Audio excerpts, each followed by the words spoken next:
heaven? No. It's Iowa.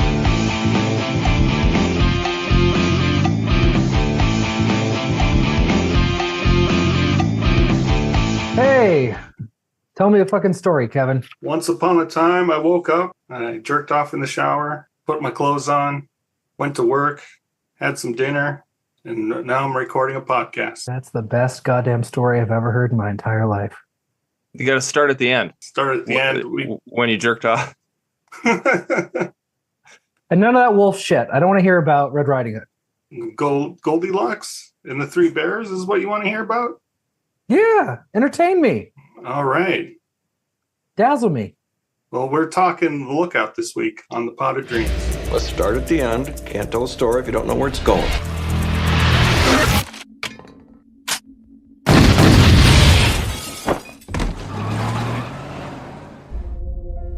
Now that's the end. Now what happened before that? Once upon a time, I had the perfect life.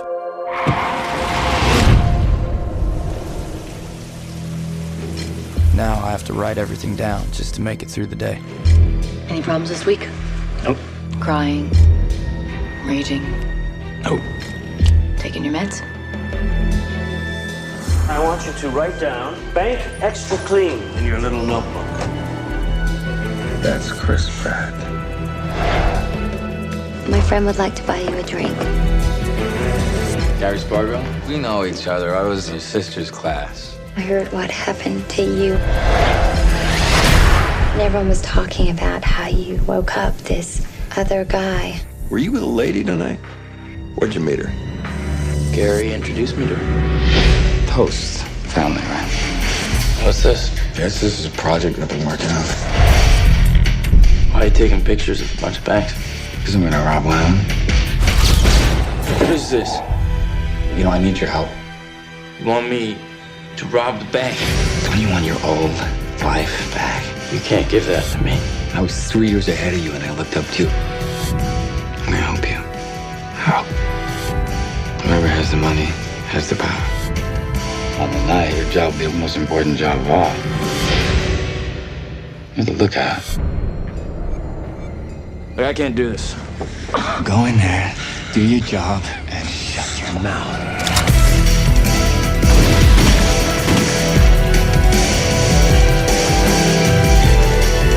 Where's the money? Start at the end, work backwards.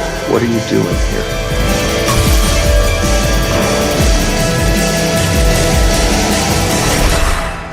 I have the money, I have the power. Welcome to the Pot of Dreams. If you listen, we will pod. This week, we're talking about The Lookout, a 2007 movie with Joseph Gordon-Levitt. And I'm joined with my co-hosts, Ben and Eric. How you guys doing this week? Mashing. Just call me Chris Pratt from now on. Oh, that Chris was a fun little twist. Are you the actor, Chris Pratt? Or No, I'm the character from this movie who's also named Chris Pratt. Just before Chris Pratt got famous. Oh, this is pre Guardians Chris Pratt, right? Yeah. Oh, yeah. Chris Pratt was in Wanted in 2008. I don't know when Parks and Rec started. Maybe he'd been doing Parks and Rec. I don't even think Parks and Rec had started so yet. It's 2007. He was just the wife of Guardians. He was just the husband of Anna Faris at this point of his life. What year is Zero Dark 30? He's in that, isn't he? That's 2009. Okay. 10? So this was just Chris Pratt, just and a Moneyball is like name. 2010. Yeah, they just happen to come up with the name Chris Pratt. Oh shit, that's Chris Pratt. He's probably still in high school, right? Interesting. All right. I honestly I thought it was like a nod to the actor Chris Pratt. I guess not. No, I think it was just a weird coincidence. Chris Slapshot Pratt. Yeah. So Kevin, why did you pick this movie? Well, it's a fascinating choice. Back in the early days of streaming I think Netflix was basically the only streaming provider, and there was just horse shit for their back catalog. Yep. So I was just scrolling through it, and one late one night, and I came across this movie. I like Joseph Gordon-Levitt. It felt like something that might be halfway decent, and I ended up really enjoying it. It kind of blew me away considering my expectations, and I wanted to revisit that, see if it was any good, because my memory of it was that it was a David Fincher type of movie, pretty taut, pretty dark, well scripted and well acted. Yeah, I had almost never heard of this movie. I do think I got some vague references to it at one point. I think maybe I came across a trailer or something, but I almost just didn't know this movie existed. It was just barely on the periphery. Yeah, it's not a movie I would have ever thought to watch, but I was also, spoiler alert, pleasantly surprised. But Eric, had you heard of this movie before? Is this new to you? Oh, I had seen it before. Wow. I was trying to think if it was after Inception came out, and it was in the day of the Netflix like DVDs where you'd get them and send them back. That I saw like, oh, Joseph Gordon-Levitt's in this like heist movie. Let me check it out. And definitely, DVD, got the DVD and saw it. And I remember being a little confused by some of the beats, like the Jeff Daniels character. And it actually still confuses me a little bit, like why he has this middle-aged blind man as his like roommate. The Institute put becomes his business partner, and like I didn't understand his whole deal, and it threw me off. But yeah, it's it's a good. I like a good heist movie. I definitely enjoyed it this time more than I remembered. I remember being like, oh, there were things about that movie I didn't like, but yeah, it's. I'd recommend checking it out. It's got some interesting ideas. Scott Frank's he loves chess. He's gonna put chess in everything. That's right. Crazy cast too. A lot of interesting actors in it. Yeah, I thought Jeff Daniels put in the legwork to be a good blind actor in this blind role. Certainly better than like an Al Pacino or something who won Oscar Gold. Yeah, it's just like one of those movies that they don't make anymore. Like just a thriller heist movie, really no stakes other than that. Like they just don't make movies like this at all anymore. You take like a young star or a guy who's going to be a young star and kind of build. It's like Tom Holland is never in a movie like this, That's an interesting take. Yeah. It's also a movie I would never have thought about. I don't know. It just seems really slight. It's way better. It looks on the surface, if it didn't have the 2007, time frame on it, if this was like said 2018, it almost on the outside would look like just slop. Just the marketing and the branding of it, it doesn't look appetizing. It looks like a lot of crappy knockoffs that came after it, just cheap to Redbox stuff. And it's way better than that. It's much better. Like the script is really, really good. Things tie together really, really well. And the core performance it's really well done. Yeah, Jeff Daniels, it is a little goofy because Jeff Daniels, I think, is acting a bit younger than he is. Like, you're acting kind of like you're just like an older brother type, and really, yeah.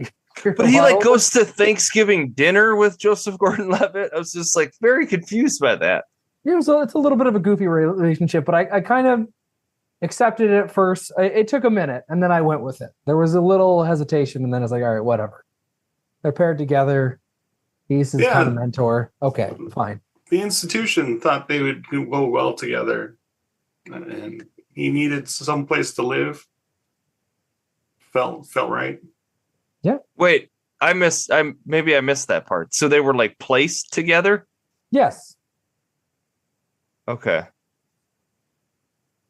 After Joseph Gordon-Levitt's accident?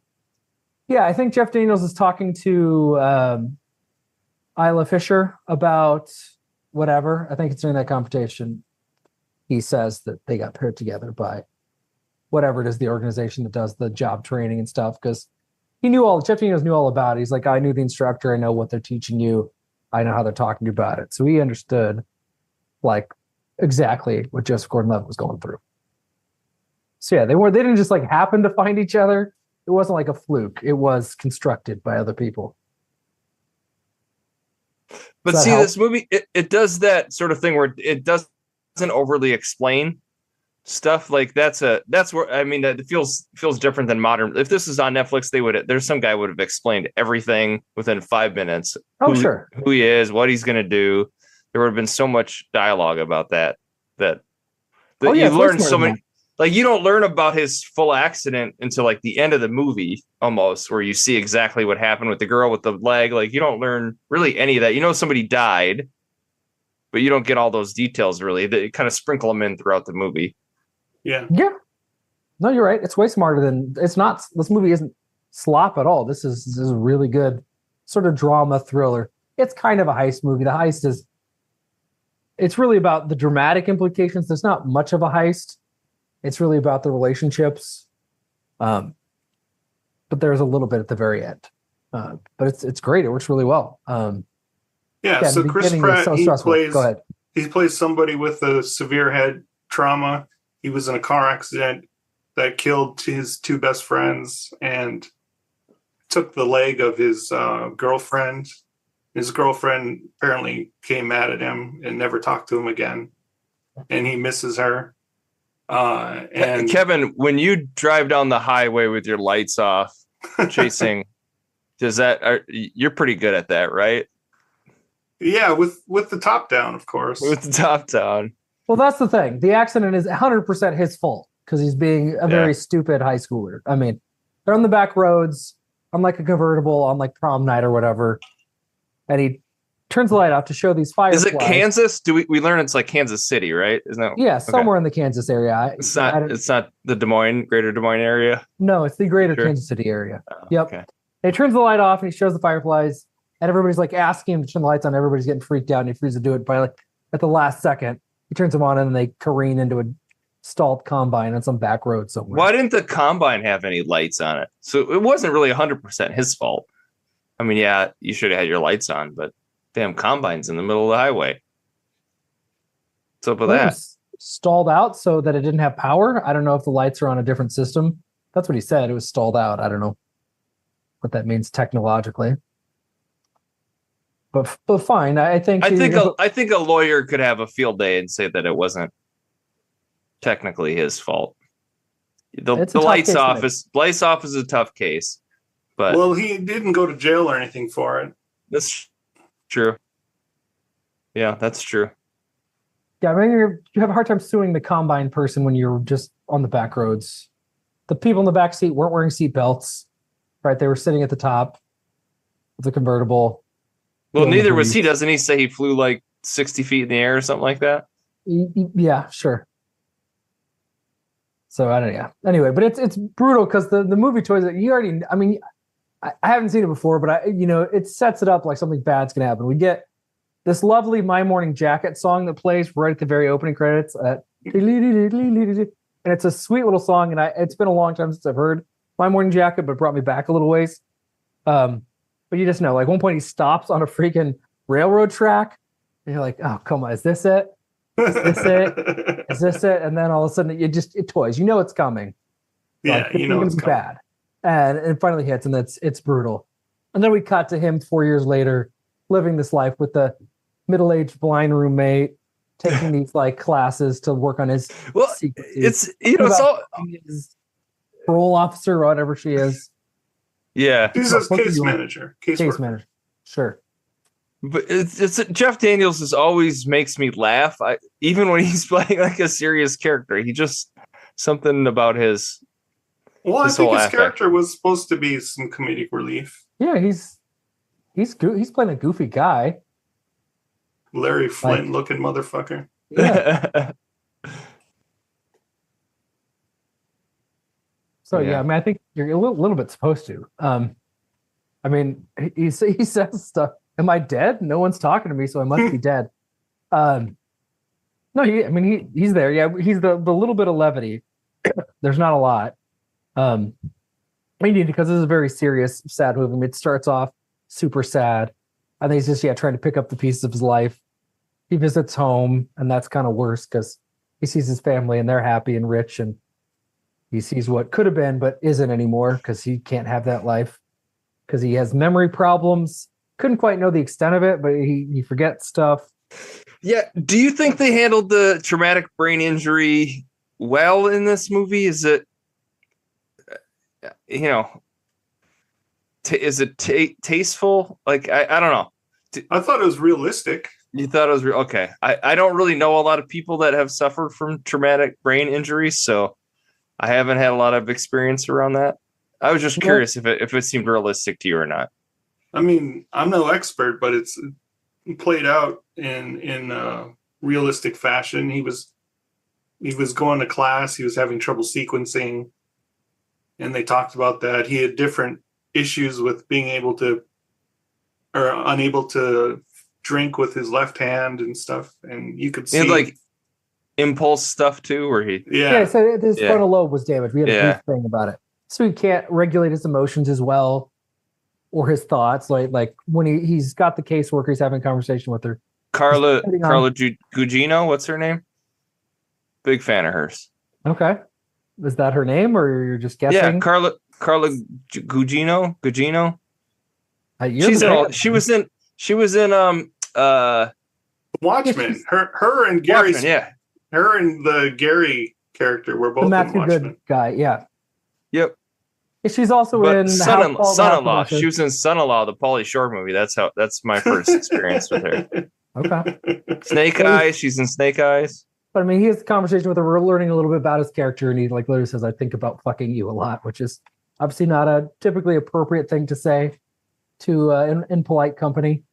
So we see that it makes sense that he has issues and he's working on it, trying to get a little better, but it seems to come and go. It's not like every time. It's not like Memento where it happens this particular rule. It resets every 15 minutes or whatever. It's like sometimes he does a little better, sometimes he doesn't do as well. But he's eking out this life where he's a janitor at night at this bank. Apparently, this is a question. He said it's an hour and a half from his house. Did I hear that dialogue right? Oh, it was like 40 minutes, I thought. Okay, so maybe an hour and a half round trip, like out in the country, like a country maybe round bank. trip. That would make more sense because I was confused about the timing of some of the stuff, but that would make more sense because Matthew Good talks to him about how he goes to this bank where nobody knows him. It's just some random small town. And it's kind of a bummer of a life. He feels a lot of loss. And then these scumbags that went to high school with him decide they're going to use him to help him rob a bank. So I had a question about that. Did they target him, or was he saw him at the bar and was like, "Ooh, I bet we could utilize this"? They show them casing the bank before they meet him at the bar. They see him there, and then they follow him to the bar. Follow him to the bar. Got it. Okay, so they did kind of set him up. They did, and they case him. We find out later they've been watching him, and they learn his routine and where he goes. Because Isla Fisher was all part of it, right? Oh yeah, she was Matthew Good's girlfriend, and she was boning him on that guy's instructions. But she really did fall for. I think that's how the implication. JGL. Do we go JGL? Chris Pratt. I think so. I think in the end she did start to develop feelings for him, or at least she didn't want to take advantage of him anymore, and then left. Well, the cab scene where she's like gonna stop, and she's like, "Oh no, I can't stop," and then But she's leaving, right? She's ditching everybody, right? She's ditching the criminals and Joseph Gordon-Levitt. She didn't get paid on that bank job. No, she just didn't want any part of it. She saw the gun and was like, this is too hot for me. I'm out. Okay. So maybe she didn't know the full extent of what they were doing. I think that's the implication, because at one point she sees the bag and pulls out a gun and is like, what the fuck is this? But she knew it was kind of scummy what she was doing. She didn't think she was a good person at first. She knew she was kind of manipulating a guy with mental disabilities. Yeah, Jeff Daniels, I thought his speech to her was pretty good about the lovely lemons of the world. Yeah. So this is like her follow-up after Wedding Crashers. Isn't Wedding Crashers Interesting. 2000? Is that 2006? 5. Oh, wow. yeah. I was way off. Wow. Yeah. Man. 2005. Wow. Well, see, he gets kind of these criminals ingratiate themselves with him, and he just doesn't quite have the frontal lobe functioning to see that like he's being manipulated. They're trying to exploit him. They take their time. They just like hang out with him. He gets laid. He gets to feel like he's part of the group, and then they're kind of like, oh, yeah, by the way, we're maybe going to rob the bank where you work. And it's just, everybody sees him. And it's just sad, all of his scenes, because he wants to be a teller, but he can't really count. I mean, it's really depressing. Like, he orders an O'Doul at the bar, right? And he's going to give the guy 20. He doesn't realize that's way too high of a tip for a $2.50 charge. Like that's ludicrous, and he just doesn't get it. And yet he's like, I want to be a teller, and it's such a bummer. Yeah, but he wants more out of his life than what he has. Yeah, he's trying. That's true. Well, he wants the life he had before. He was some hotshot hockey player. He won the state championship, baby. And then what was the story? He got a penalty even though they were up. Well, that's kind of a dick move. Yeah, he seemed like kind of a dick back in the day. Yeah, that was it. Yeah, I mean, he was cocky enough that he was driving back roads with no lights on. That's pretty cocky behavior.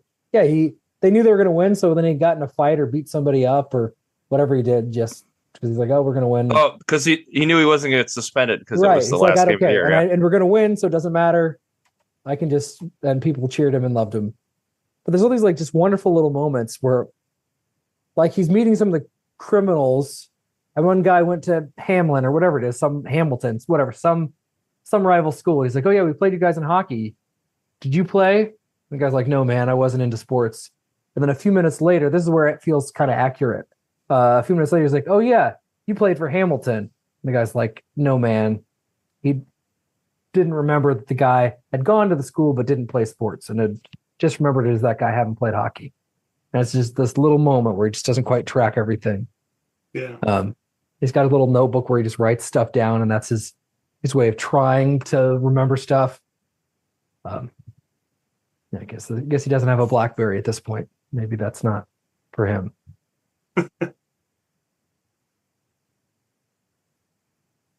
So then they go and rob the bank, and he's the titular lookout because the deputy comes and visits him every night. Yeah, Deputy Dewey with the donuts. Yeah. Oh, that was brutal. I hated that. The other part that threw me off of this movie is there's another guy who's in their crew who looks a little like Jeff Daniels, who has long hair and sunglasses, never takes them off. It's like you're talking about Bones. Bones? Yeah, Bones. Bones threw me off. Like, who is this fucking guy? Yeah, just these youngish height. Yeah, yeah, but this guy's like 40, hanging out with these like 20-year-olds who are robbing a bank. It just seemed like a weird connection and relationship. He's like a uncle or something. Who knows? Yeah, he's like a high octane asshole. I mean, he is the like who never takes his sunglasses off. No, he is the most sociopathic of He's them all. The Dennis Hopper of their group. Sure. He gets them the farm, right? I don't know if they killed the old man or what, but like there's an old man in a wheelchair and they're at this farm that's not theirs. And the old man comes in for a second. It's like, who are these people? And he says Bones, and then Bones like deals with the old man somehow. And Bones hardly ever talks. He's just the scary dude. He didn't remind me of Jeff Daniels at all, other than the sunglasses, I guess. Like, was he also blind? No, he's just like a scary dude in sunglasses with long hair. Just really, really freaky. That man, Deputy Donut, as he was called, man, that bummed me out. So we see a few scenes with this deputy who drives around the small town. He stops in every night and brings in donuts for Joseph Gordon-Levitt's character. He's ultra condescending to Chris Pratt, though. Well, I guess. I don't know. You think he's ultra condescending? In what way? Well, he's like telling me he missed the spot, and he's like a little too thinking that he's a little too helpless. Maybe a bit overprotective, but he brings some donuts and chats. Yeah. I mean, he's ostensibly a nice guy. I think he is a nice guy, and he's got a very pregnant wife who at one point has Braxton Hicks contractions in the movie. And God, so first, like, so Joseph Gordon-Levitt's job is to like run interference with the cop the night of the, break-in, and he does a great job. And then the deputy decides, you know what, I'm going to bring the donuts. There's the backdrop because the day before he snaps at him, right? And he's like, fuck you, I don't need your donuts. But he's trying to save his life. He's trying to say, like, don't stop by, right? He's like, I'm going to be mean to this guy. And then hopefully he doesn't stop by the next day, right? Well, did he know they were going to rob the bank that next day? Yes. So, yeah. Oh, I thought that was just an outburst because remember he was starting to get cool. He had his leather jacket on, and he's dating this hot chick. I thought it was because he was just feeling himself, and he's like, "Fucking deputy, I don't need your donuts. Get the fuck out of here." No, I don't think it had anything to do with the heist. Oh, I think it had everything to do with the heist. I think the guy's bringing his wife around. He thought she was going to go to labor, and I think he was like, "Yeah, fuck you. Take these donuts. I don't need you to check in on me."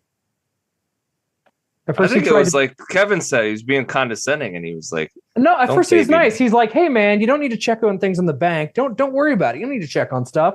Bank will be fine." And the guy's like, "I don't here to check on the bank. I'm here to check on you." And then he goes, "Fuck you," maybe because he's being defensive. But anyway, I think he was doing it to be chivalrous. I guess agree to disagree. I read that as I don't want you to stop by because I don't want you to. But there was that cool interaction when he does come on the night of the heist. And all the guys, Bones is ready to get his gun off and shoot the deputy. And JGL is like, he's like, hold on a second. And you think he's going to tell him that, like, the bank's being robbed. But instead, he's like, hey, man, I'm sorry about the other night. He's like, oh, don't worry about it. I thought that was like a cool, it was suspenseful, right? Because you think all the guys are like, oh, shit, he's about to rat us out. But instead, he was just apologizing. Right. But the problem is, then the cop thinks they're cool, and then he decides, you know what, I am going to go get donuts and bring them back. It ended up fucking him over, but yeah, but it's good screenwriting. I think it is very good. Oh, it's the dialogue's terrific. Dialogue is good. But yeah, then he comes back, and I was like, man, he looks for at this point, Joseph Gordon-Levitt is in the vault. He's been tasked with like handing the money out, and and then he shows back up, and he can't see Joseph Gordon-Levitt, can't see what's going on, and he realizes something's up, and it's like I had a real problem with the heist, and they solve it at the very end, but I was like, wait, hold on, so there's no fucking cameras except for in the vault, and they at the end we find out that they didn't cut the camera, they actually cut the a radio signal or something like that, phone lines, yeah, but at first I was like, how this is all on camera, like these guys, these dumbasses, they're not getting away with this. But anyways, continue with that's fine. You're right. They did address it. I got confused a little bit. You talk about good screenwriting. They tie up all of those loose ends because I was like, wait, hold on. Wasn't this all on camera? And then they give you that little snip at the end. We don't get anything about Deputy Donut's wife, though, unfortunately. No, we don't. Raise, a baby alone because of her dead husband. I got confused. So Deputy Donut shows up, realizes something's up, and he starts shooting, and he's doing a pretty good job.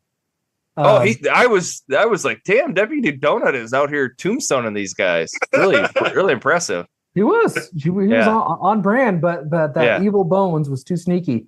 But Joseph Gordon-Levitt then sprints out at one point. I thought there was a guy in the car that had the money. Did that guy get out and get shot? Yeah, he got shot. Okay. Yeah. Like, Deputy Donut took his ass down. Yeah. Yeah, the guy with the stocking cap. There was a guy that always wore a stocking cap. He was the driver. Yeah. Yeah. But again, talk about like good screenwriting. He puts the money in that car, and then JGL can't get into his car. He has to take the one that has the money in it. He locked his keys in the car. Right. Yes. Right. Like he always did before. Right. Yeah. Like that's just kind of a cool little detail that is tossed in there. Like, so he sees the like president of the bank or whatever. He's like, you know what I found in my drawer? And it's this little card, like right after. Yep. He's like, I had the head injury and blah, blah, blah. Please don't get too mad if I have emotional outbursts. So he puts it in his like wallet and he gets pulled over by a random cop later and it gets him off with the random cop. Which I have to say, if I were a cop seeing somebody drive without lights on in a back road and they had a little card that said, I have emotional outbursts and they're screaming, I might not let the person get back behind the wheel. I would consider maybe that's not the best idea. That would cross my mind at least. I wouldn't just be like, or follow him home or something. Yeah, drive straight home, pal. Like I wouldn't just be like, we're good.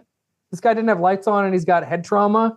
Maybe we do different approach there. But regardless, I forgive the movie that. But I was like, okay, come on. Well, and also this always bothers me in movies where he's like license and registration.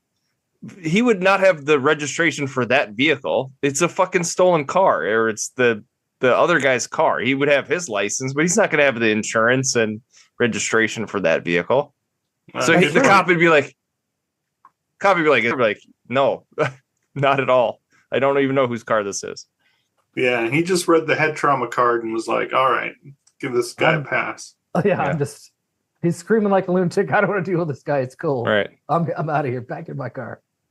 But it was good writing, right? Like, and it ties in with it all works together because it culminates. The president of the bank's like, you know what? You might be able to get you some hours as a teller. We might be able to give you a trial because that's what he'd been wanting to do. Finally, that's coming along, and he tries to back out the last possible second, and it's too late. Criminals show up, and then he's stuck. And then he gets his confrontation. He like takes what he learned. Whoever has the gold has the power. Whoever has the money has the power, and he sets up a trap. Kind of forgets about it. All the stuff comes back. He falls asleep in the middle of the car. He's supposed to meet the guys. I mean, it's all great. Really, really terrific. It starts from the back of the story, right? Like he had this little moment with Jeff Daniels, who's like, all right, start at the very end. Okay, you don't remember how Goldilocks goes? Start at the end and work backwards. And he does that. All right, I want to kill Bone. I want to kill Matthew Good, save my friend. And he works backward. And he figures it out. And it's a pretty clever plan. It works out ultimately. I didn't like that he didn't get away with the money. I felt like he should have got away with it. Why? I don't know. Everybody gets their money back, and he just gets a loan for his sandwich shop with his blind middle-aged buddy. I don't know. Take the money and run. Where's he gonna go? I don't know. Get out of fucking Kansas City, that's for sure. Go to Des Moines. So this guy with head trauma is just gonna go spend his money and not get caught? I don't know. I just wanted to see him get away with it. Oh, that's weird. He did ostensibly get away with it. I mean, he did. Yeah. Yeah, he confessed, and they're like, "Well, you've got head trauma, so we don't take you seriously. So you're fine." Did he actually shoot it? Did he shoot anybody? He shot Bones with the duffel bag. Oh yes, he had the gun in the duffel bag. Yeah, that's right. Right in the eye. Didn't he hit him right in the face too? Yes. Right in his sunglasses. Square in the fucking right in the forehead. Yeah, he's a good shot. They actually talked about him, and Lovely talked about him going hunting, and you said I was good at it. I didn't like it, but I. His dad had he had the new gun in the basement. Remember when he was at Thanksgiving? Yeah. Chekhov's gun. Yeah, it all comes back. Really, honestly, really Scott great. Frank. He knows what he's doing. He's doing a lot of scripts too. He hasn't directed a lot. He's only directed 2 movies. It's kind of bizarre, but no, it's really, really good. It does all the stuff it should do. He doesn't kill Matthew Good's character because he was bleeding out. But he saves his pal. And I like the ending. It made more sense to me than he runs off like he's some genius and doesn't get caught. That would have been really implausible. I would have hated that, frankly. I wouldn't have bought it. It would have felt weird because the deputy gets killed and he's got this blood money, and then what? Am I supposed to root for him to live happily ever after? Like, I don't know. We should have saw him on a beach somewhere in the Caribbean. Over tipping somebody. Somebody's playing like hockey. $5 and he gives him a 50. His money, he doesn't get any change. Then he runs out of money because he gets robbed. So people realize he's or like a Fargo ending. He puts it somewhere, forgets where he put it. Sure, that would be that. I don't think that would jive with the tone of this movie. that would be like too darkly comedic or cynical. I like it. I mean, he confessed, and everybody's like, "Well, here, we don't think you made a choice. We think you were held at gunpoint by a bunch of bad people, so you're fine." And then his boss was like, "You know what? I'm going to invest in your stupid restaurant." Lose your lunch. Yeah, it doesn't see Joseph Gordon-Levitt's character doesn't seem to actually care about the restaurant idea. No. There's no point where he seems like actually invested and interested. Well, when they were at the one bank meeting, he's even like making fun of the name. He's like, "Yeah, we don't have to go with that." No, he name. looks embarrassed. He seems unhappy about it the whole time. And Daniel's like, "No, that's the name of the place." That was where it's like, okay, maybe make him look a little interested in it. But whatever. At least Jeff Daniels got his dream of making a breakfast and lunch place. But his dad actually visited him. His dad never visited his apartment. Right. But in the end, he did visit his restaurant, which I thought was meaningful. I think you're right. I mean, his dad's starting to meet Joseph Gordon-Levitt on his own terms in the new way, right? Like he seemed to want Joseph Gordon-Levitt how he used to be with the chess and everything. Like, I got to meet him where he actually is at. That version of my son doesn't exist anymore, so we've got to figure out the story. And not everything was neatly tied together. I mean, his girlfriend is still really mad at him. He dreams that they have like a forgiveness session, but that doesn't really happen. And he's like, "I'm just taking it one day at a time. I'm doing this and I'm working on this, and if I can eventually forgive myself, maybe other people will too." And it's great. I mean, it ties up another loose end while leaving some ambiguity and some like, hey, and not everything's magically fixed. Still got problems. I dug it. Yeah, JGL, interesting career that he's had, because like you would have thought post Inception, this dude's going to be like the biggest star in the world. Like he's in the Dark Knight, and then Looper's a big movie too. Sure. And then he just like kind of does nothing else after that. Well, didn't he do like Don Juan or something? He used all his cachet to make his own movie. I think he's kind of picky.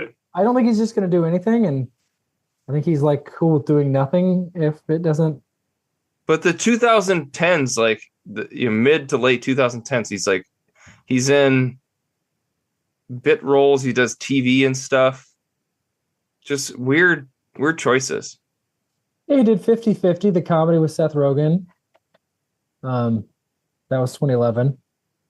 Yeah, he's in a Premium Rush. I really dug that movie, actually. The bicycle movie? Yeah. It's not like my his most recent, he was in the like Beverly Hills Cop remake or sequel that was on Netflix or something. Yeah, but I mean, he's in the Beverly Hills Cop reboot, I guess. But yeah, I don't know. I think he's a little more picky. I don't know. I think it's that he's, just only do stuff that's interesting to him. That's something I can tell. But yeah, he's not like he must be like a weird dude. I think so. He did the Snowden movie, which I never watched, where he plays Edward Snowden. It's 2016. He's one of the few child stars that actually became a good actor. Yeah, I first knew him from Angels in the Outfield in 1993. Yeah, that's right. I love that movie. It's terrible movie, then. Well, I don't care. I loved it all the same, terrible or not. It worked for me as a 9-year-old. That also had an early McConaughey in it. Adrian Brody's in Agents in the Outfield. Actually, to tie that back to our off-pod discussion of Adrian Brody. One of the greatest actors to ever live, apparently. Two-time Oscar winner. If you're into the awards. Yeah, I was so surprised by this movie. It was really, really, really good. Man, it worked. Kept the time. I mean, I don't know why this movie wasn't more of a hit. I mean, it cost $16 million, which isn't a lot, and it made $5 million. I mean, that's a loss. It's not a massive one, but like, why wasn't this movie more successful in 2007? I don't know. It got really good buzz. All the critics gave it good reviews. So just didn't have the backing, I guess. Yeah, I'm just trying to figure it out because it's like this movie should be more popular. But it's not like a popcorny kind of pleaser movie. It's kind of a bummer. I think Joseph Gordon-Levitt's character is kind of a bummer the whole time. It is, sure. Yeah.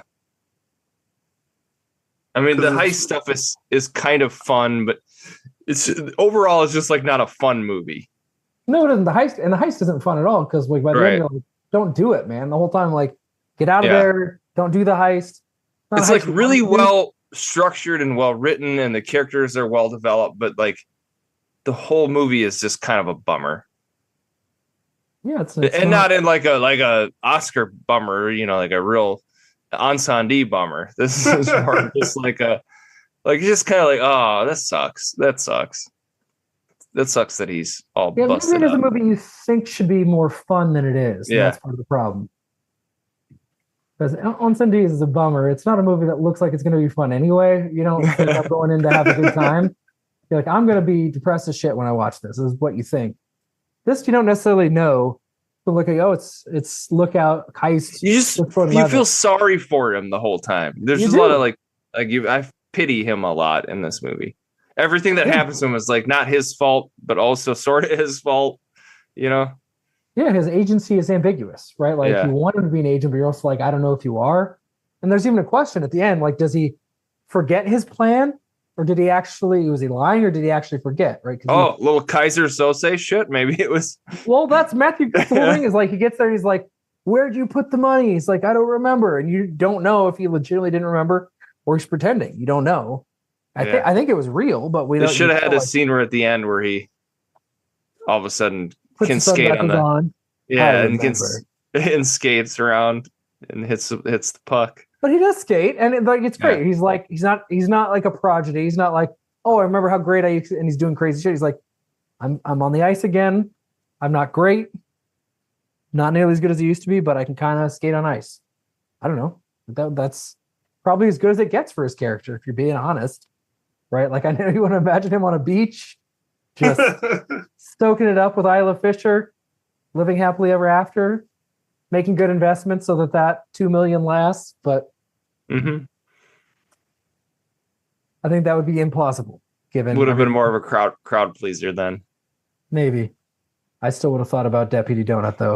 That would have been my studio note. It's like have it end with where he takes the money.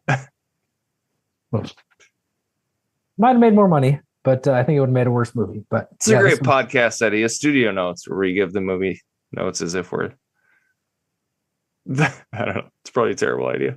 No, you can do studio notes. You want a happier ending. I think this is just the right amount of happy for how much of a bummer the story was. Yeah, I agree.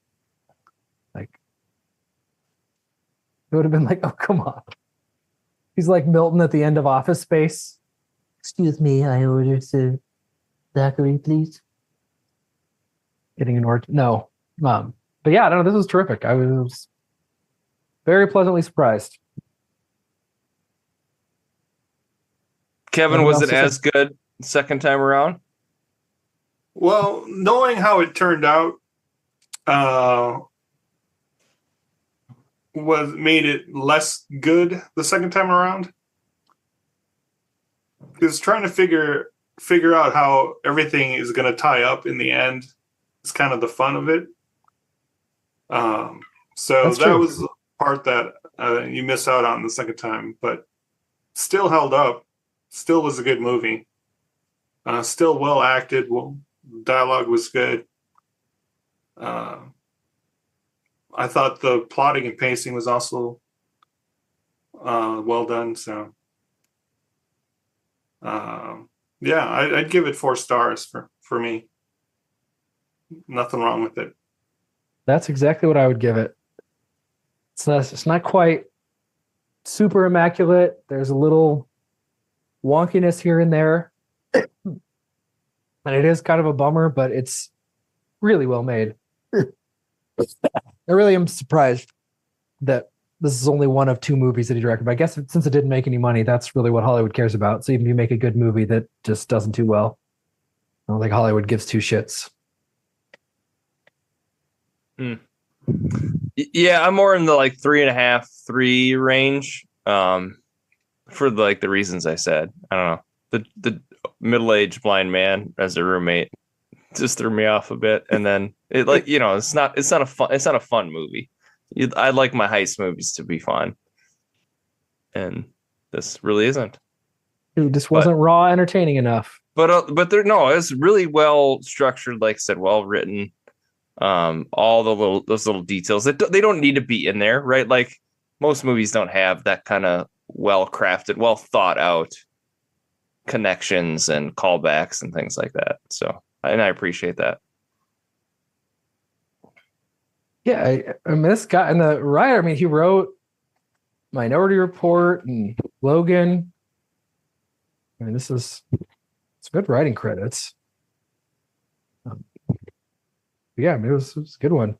Yeah, his most famous turn was probably Queen's Gambit, I think.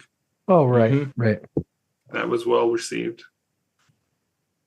Yeah, that was like his baby, right? Like, yeah.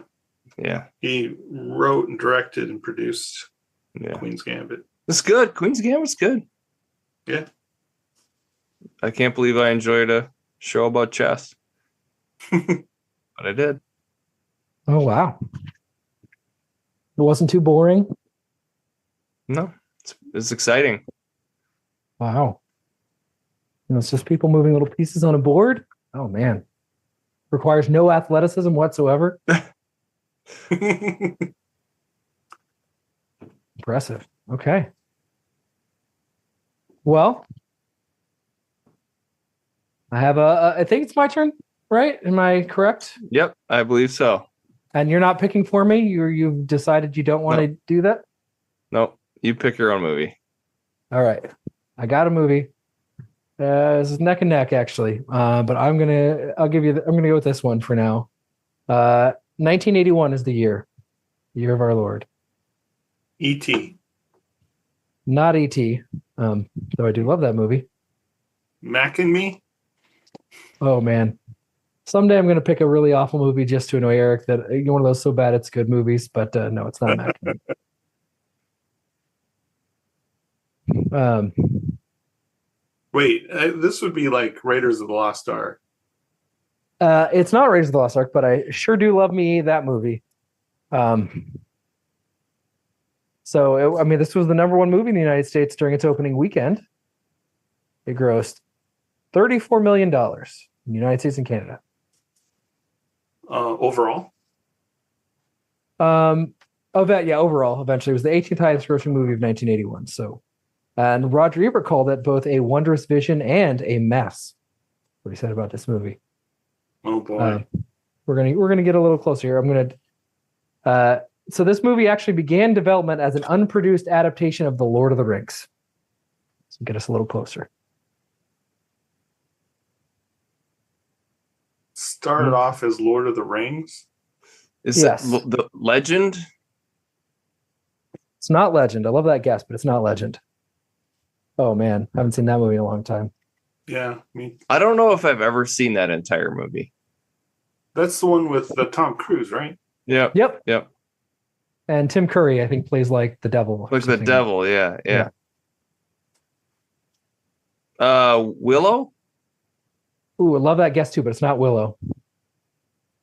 Let me give you some of the cast here. Patrick Stewart. Liam Neeson. Is it Krull? It's not Krull. We're getting real close though. Like if I were doing hot and cold, you're hot. Like Masters of the Universe. That's still pretty hot, but not quite it. No, Masters of the Universe was a bit later. Let's see here. Gabriel Byrne, Helen Mirren. What? You're making this up. This isn't a real movie. Sounds like a mess. I mean, it probably will be. I'll explain in a bit. But director's John Boorman. Oh, okay. I know what he's done. I don't know if you're being sarcastic or not. No, I've heard of the name. Yeah. He's done a few things. Escape from Alcatraz is a movie he did in the late 60s, which is really good. I think he did some westerns too, if I'm not totally mistaken. Let's see here. And this is we're gonna. It's an epic medieval fantasy. Does that help? Yeah, that's where my mind is going, but I can't think of Patrick Stewart. Is he the star of the movie? I don't believe he's the star. The star is a guy named Nigel Terry, who you'd recognize his face. I'm trying to think what else Nigel Terry has done. Describe his face. I'm just kidding. Anyway, now he's the star. I'll give you the sense, and this is as close as without saying it, this is about as close as I can get. So it's an epic medieval fantasy that retells the legend of King Arthur and the Knights of the Round Table.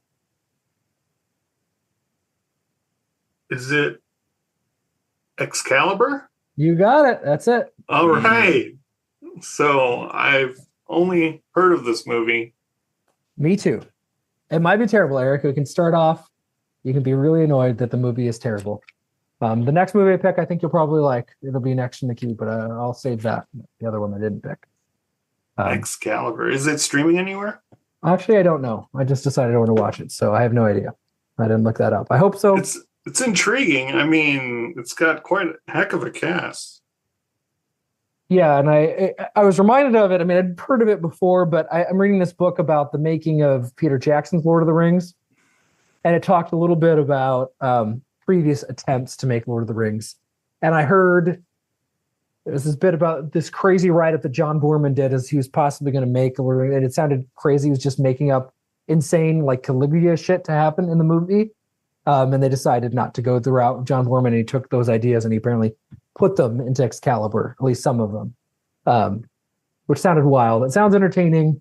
I don't think it's going to be great, so don't go in thinking it's going to be a breathtakingly amazing movie. Well, it was the 18th highest grossing movie in 1981. Correct. Very, very important. But I think it'll be fun and goofy, and I've wanted to see it for a while. So Liam Neeson plays Gawain, and that, have you ever seen The Green Knight? The movie The Green Knight? Yes. Oh yeah, I love The Green Knight. Yes. That's who Dev Patel plays. So like Arthur's nephew or whatever. Oh, Sure. Okay. Interesting. Yeah, I've seen Green Knight. Like the the guy who never did anything, never had a tale to tell. Right, and then he chops off the thing's head, and then he has to go get his head chopped off. Yeah. Yeah, I gotcha. That's who Liam Neeson plays. That's interesting. Okay.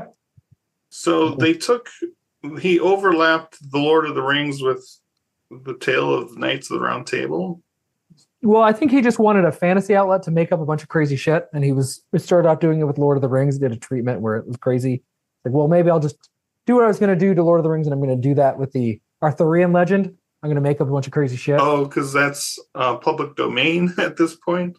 Yeah, and I don't know who was able to get backing for it, and people were less precious with it. I mean, it was difficult to make Lord of the Rings. The studio was very protective of it, and then there was a version that came out in '78, an animated version that's terrible. The Ralph Bakshi version. Yes, that's right. Yeah, this is I loved that movie as a child. I just watched it. Remember the Hobbit movie? Is that this is different? Before then, and it's more they do like rotoscoping.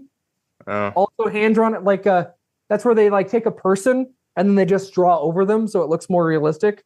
But then they mix that with like actual animation. It looks super goofy. But anyway, right before that, the Bakshi version got made. John Boorman was originally he was one of the people who was gonna do his version. So they're like, this is too crazy. Like there's like explicit sex scenes, right? Like which doesn't jive with the Tolkien vision of Lord of the Rings. So like that kind of stuff. Like, well, all right, I can still do this. Like full on penetration and stuff, or I don't know if that was gonna be that explicit, but it was gonna be naked bodies obviously having sex, which doesn't happen in any Lord of the Rings thing ever. You never see or hear about anybody copulating in any way whatsoever. It's very prim and proper in this regard. But anyway, I think it'll be fun to talk one. I mean, they make orcs somehow. Yeah, and the Uruk-hai are men and orc combinations. So you can probably imagine how that actually happens, but it's never talked about or shown explicitly. But yes, you can make inference. Clearly, sex has to happen. It's just completely outside of the scope of the narrative. Nobody. Can you explain sex to us, man? What like? No, I can't. Well, you see an orc and a human fall in love. And then they smush two body parts together and they go like this for 45 minutes to an hour. Wow. Do orcs have normal like sex organs? They got twig and berries? Yeah. Sure. Or are they like Barbie dolls just They produce sexually like all mammals, in fact. Okay. An orc is a mammal? I think so. Well, what species? What is it? Cold-blooded mammal? They're not cold-blooded. I think they were more like insects, you just think like so? a bug, big giant bug. Okay, I love it. Tell me more, please elaborate. That's all I got. Oh, okay. You haven't thought beyond that one sentence. I'll do some study like bugs. of orc history. Yeah, read no, the those Silmarillion. are goblins are more like insects, right? Do goblins have sex also? No, they just spring out of existence. Don't they come out of like a sack? Don't in the Lord of the Rings movies? Don't those things get birthed out of sacks and stuff? Right? Don't those they? are the Uruk-hai. Those are the half goblin, half men. Yeah, they're like in the ground, right? They're grown. Peter Jackson made that up. It's not canon. I'm sorry, Eric. Oh. I don't want to upset you, but it's just Peter Jackson made that up. Okay. I'm sorry. Well, it's all made up. So, like, what the fuck do you mean? Yeah, so they can be insects. There you go. They can be just weird beetles if you want. You can make them fly if you want, Eric. Whatever you want in your head. But yeah, hey, more fantasy talk next week as we go after Excalibur. Thanks for listening. Bye. Bye-bye.